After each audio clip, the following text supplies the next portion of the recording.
नमस्कार मंडळी, happy Sunday. आम्ही ना आज आलो होतो कुठेतरी बाहेर फिरायला, पण असं झालंय की इकडे बघा कशी बसलीत। ही अशी का बसलीत माहितीये काय? कारण की आमच्या गाडीनं दिलाय धोका।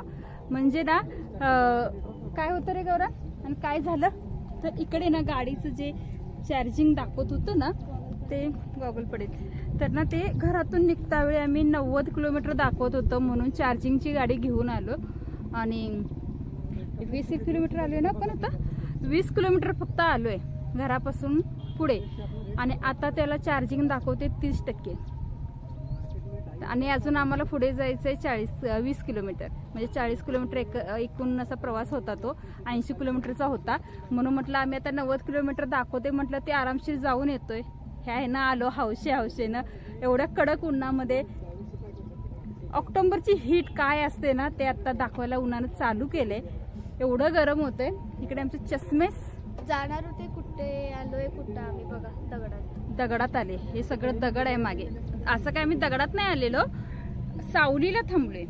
ह्या एवढा मोठा दगड आहे ना, ह्याच्या खाली सावलीला असं थांबलो। एवढा मोठा डोंगर आहे, डोंगर अरे पण दगडच आहे ना, तो एकच दगडच आहे की हा एक आहे तो, एक नाहीये बाई, पडायचं आणि काहीतरी माझ्या डोकीत। हे बघा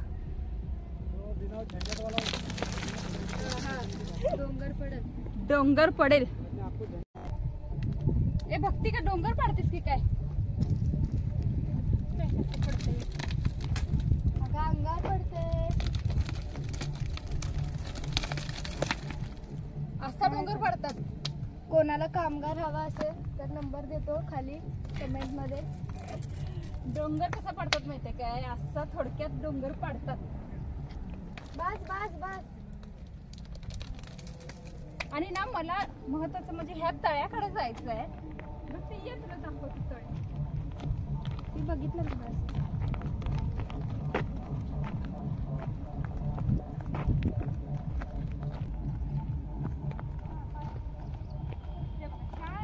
ह्या इकडे ना तळ्याकडे मला जायचंय, पण खाली उतरायला जागाच नाही इकडे। काय जरासं गौरव टोपी दे की तुझी।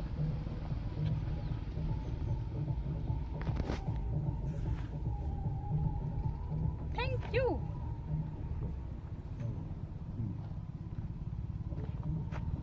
जाऊ का इथनं असं घसरगुंडी करत?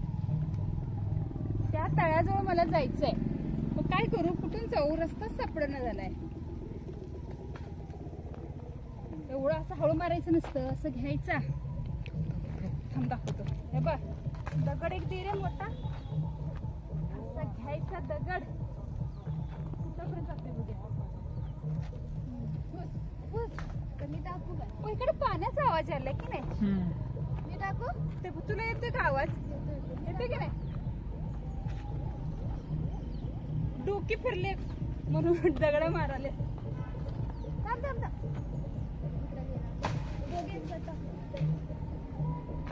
दाखव कुणाचं लागलं।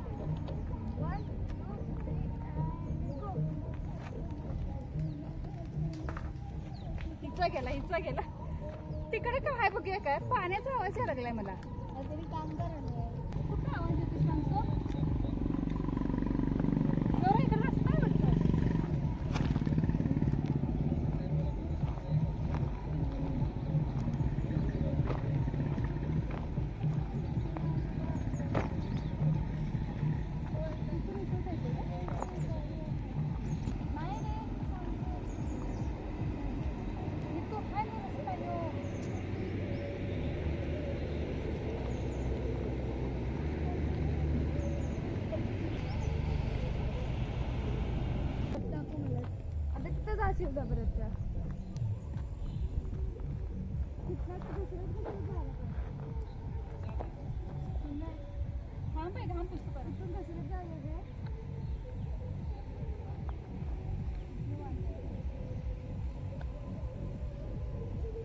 उद्या बातमी 4 माणसं हरवलेली आहेत, कुठेतरी गेली तर।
2 3 पूरा मत दीजिए उसको, एक एक पेज का फ्री बना के भेजता हूँ उसको।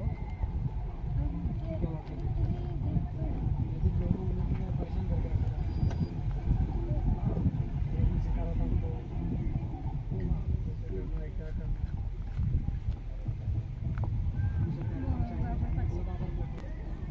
हे कशाने घासले इथं पूर्ण आता आरशाला घासले.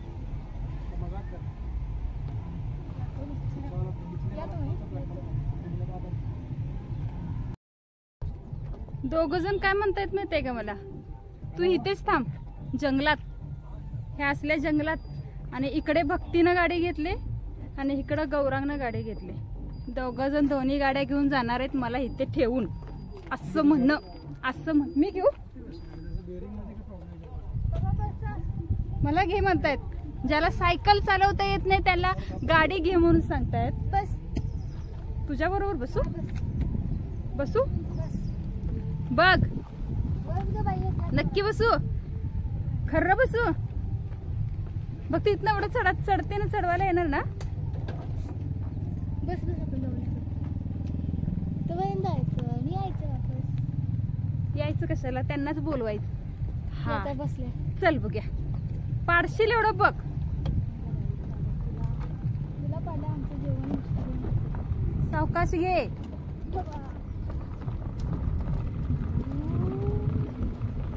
सगळ्यांना कच्चा रस्ता आहे जिथं आम्ही आता आलोय की नाही, कच्चा रस्ता आहे. तळ बघायसाठी खाली आलो होतो पण तळ्याला जायला रस्ताच नाहीये. प्रोफेशनल ड्रायव्हर आहे ही. प्रोफेशनल ड्रायव्हर मला व्यवस्थित घेऊन चला. बस थांबा जरा, इथे थांबा थोडा वेळ, ती गाडी घेऊन येऊ देत. ती आता खाली जाणार आहे कारण तरी अच्छा आता उतरतो, वळून खाली जाऊया. हे बघा, मला उत्तर कोणते इथं आणून अर्धी आणि मधीच. 1 मिनिट थांब, उतरते. पाण्याची बॉटल तिकडेच आहे काय? ये. हा जो रस्ता मागून गेलाय ना तो जातोय पन्हाळ्याला, आणि आम्ही आज जाणार होतो पन्हाळ्याला. पन्हाळा कॅन्सल, मधूनच परत. तशी एक गाडी आहे आमच्याकडे पेट्रोलवाली. हा जा, सॉरी. हा जा, नको नको चल, नाही चल चल नको, चल चल नको ग चल. नाही बाई मग घसारत आहे तुम्हाला पाडशी.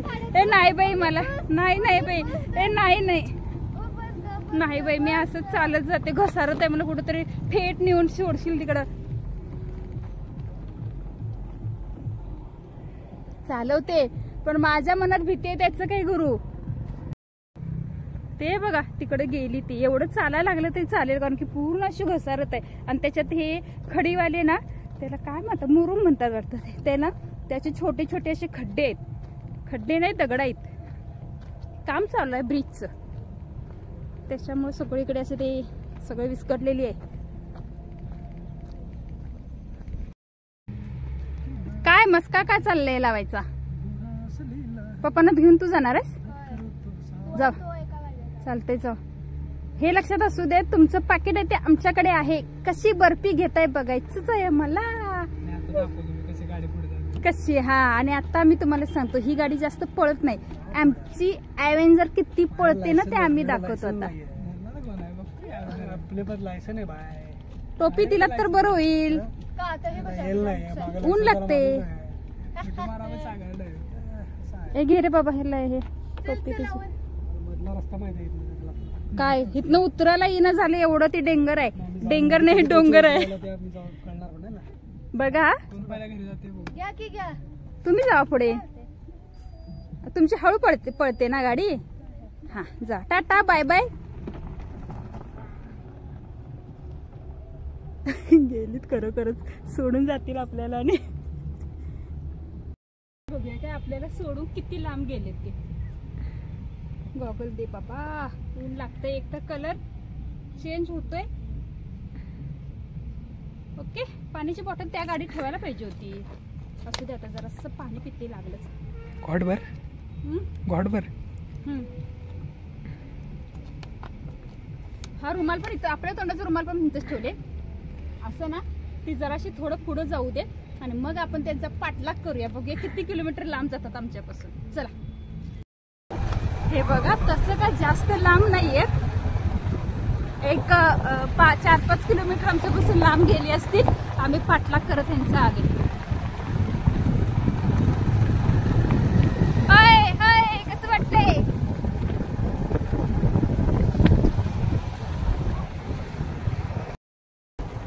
पुन्हा आम्ही त्यांना सोडून आलो पुढे, खूपच पुढे. भक्ती कसं आता गाडी शिकायला लागली ना, त्याच्यामुळे थोडस सावकाश घ्यायची. पण आहे तिकडं काम पण चाललंय.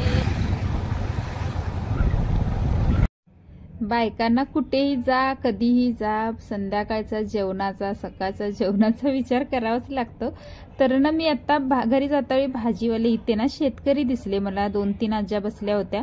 तर मग म्हटलं काय आहे त्यांच्याकडे बघूया. आणि कुट्टवडा म्हणून जो शेंग येते ना, म्हणजे वरण्यासारखी शेंग असते ती, तर ती शेंग माझ्या नवऱ्याला त्याची आमटी ना खूप आवडते आणि ते ना इथे मिळतात. म्हणजे मी बऱ्यापैकी जेव्हा येईल ना तेव्हा घेऊन जाते. म्हणून म्हटलं बघूया आहेत काय. ह्या एका मावशीकडे होत्या, पण त्या दोन्ही मिक्स अशा होत्या. मग मावशी म्हटली थांबले का, वेचून देते. मग म्हटलं मावशीच्या मदतीला आपण पण बसूया. थोड्याशाच होत्या आणि त्याच्याबरोबर चवळीच्या होत्या. तर मी त्या दोन्ही पण मिक्स होत्या ना, तर मावशीला म्हटलं वजन करू नका, असंच घाला पिशवीत, किती होतील ते सांगा. आणि त्या दोन्ही पण शेंगा वगैरे घेतल्या. आणि बाकीचं काय भाजी होती ना, तर ती काय मी अशी वांगी, भेंडी असं काय काय होतं ते मी काही घेतले नाही. मला जे हवं होतं तेच तेवढं घेतलं. आणि ते मी पहिला चवळीची शेंग खाऊन पण बघितली, एकदम बारीक होत्या पण छान लागत होती. मग म्हटलं चला आमटीचा प्रश्न तरी सुटला, कारण की मला ना अशा ओली जी शेंगा असतात ना त्याची आमटी करायला आवडतं, मिस्टरांना वगैरे प्यायला आवडते. त्याच्यामुळे ते आपण घेतलं एवढंसं आणि थांबलो 4 जण. ज्वारी, केळी असं काय काय बरंच होतं. कारण की विचार करावा लागतो, काय करणार. कारण की आपल्याला जर गेल्यानंतर मग काय करायचं आता, जेवण, भाजी काय करायची, हे असं असतं ना. मम्मीला जिथे भाजी दिसली ना की लगेच तिथे थांबून भाजी काय करायचं. मी ना आता आले ठिसपुर्लीमध्ये खव्याची बर्फी घ्यायला, कारण की ह्याचा जो सुगंध सुटला होता ना त्याच्यामुळे मन राहुलं नाही की बर्फी न खाताच पुढे जावं असं. आणि माझी ही 2 कार्टून आहेत ना, त्यांना खरंच खव्याची खूप बर्फी आवडते, म्हणून आले ओरिजिनल खव्याची बर्फी खायला. इथे ना पूर्ण तयार झाली, ह्या कढईमधली आहे ना ते ही पूर्ण तयार बर्फी झालेली आहे. सेकंड दूध उकळतं, तिसऱ्यांदा हे थोडं थोडं घट्ट होत आलंय. हे त्यांची प्रोसेस ना दिवसभर चालू असते, नॉन स्टॉप. इथं मी थोडंसं पहिलं त्यांना विचारलं कशा पद्धतीनं बनवतात वगैरे, कशी आहे, रेट पण विचारले. तर रेट होता 14 रुपयाला एक सिंगल बर्फी आणि त्याचबरोबर पाव किलो 100 रुपये. तर मग म्हटलं चला स्वस्त आहे, कारण की प्युअर दुधाची आहे ना. तर आणि भक्तीने केलेला प्रश्न की मम्मी ही बर्फी कशी बनते. मग मी बोलले की दुधानं बनते. तर ही विचार कसलं दूध, म्हशीचं.